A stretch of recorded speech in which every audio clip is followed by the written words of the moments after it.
Assalamualaikum warahmatullahi wabarakatuh. Perkenalkan, nama saya Neiza Dwi Afrilia dengan NIM C0D024064. Di sini saya akan menjelaskan materi tentang konsep dan pencatatan akuntansi pajak dari pendapatan, penghasilan, dan penjualan. Klasifikasi pajak penghasilan: yang pertama, pergantian atau imbalan sehubungan dengan pekerjaan atau jasa, kecuali ditentukan oleh Undang-Undang PPh. Yang kedua, hadiah dari undian atau pekerjaan atau kegiatan dan penghargaan. Yang ketiga, laba usaha. Yang keempat, keuntungan penjual atau pengalihan harta.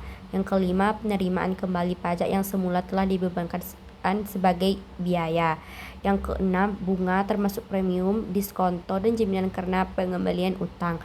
Yang ketujuh, dividen dengan nama dan dalam bentuk apapun. Yang ke-8, royalti. Yang ke-9, penerimaan atau perolehan.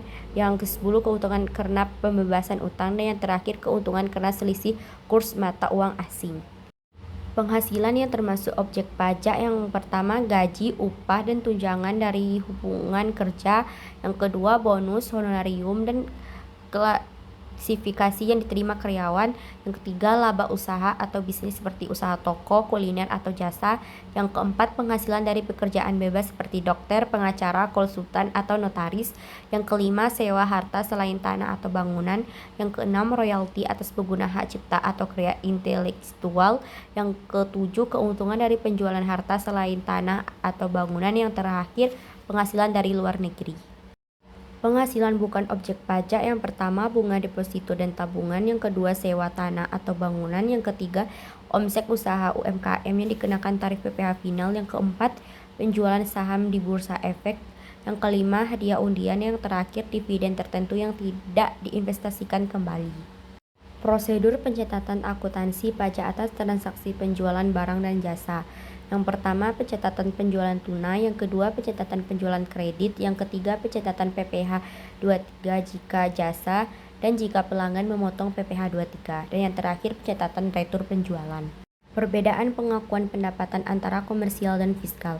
Perbedaan utama pengakuan pendapatan antara PSAK komersial dan Undang-Undang PPh fiskal terletak pada waktu pengakuan dan jenis penghasilan. PSAK berfokus pada substansi ekonomi untuk investor, sementara fiskal mengikuti regulasi perpajakan yang cenderung konservatif untuk menentukan oleh pajak yang sering disesuaikan melalui rekonsiliasi fiskal. Kesimpulannya yaitu, dalam akuntansi pajak, istilah penghasilan memiliki makna yang lebih luas.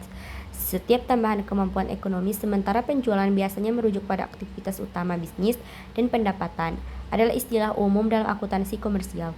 Penghasilan dibagi jadi 3 kategori utama, yaitu yang pertama, objek pajak umum yang dikenakan tarif progresif. Yang kedua, objek pajak final seperti bunga deposito atau sewa tanah atau bangunan.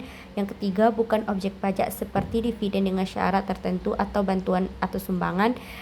Transaksi penjualan tidak hanya mencatat aliran kas atau piutang, tetapi juga harus mencatat kewajiban wajib berupa pajak pertambahan nilai keluaran. Jika transaksi melibatkan jasa, maka terdapat unsur pemotongan PPh yang harus dicatat sebagai pajak dibayar di muka. Sekian materi yang dapat saya sampaikan. Saya akhiri dengan Assalamualaikum warahmatullahi wabarakatuh.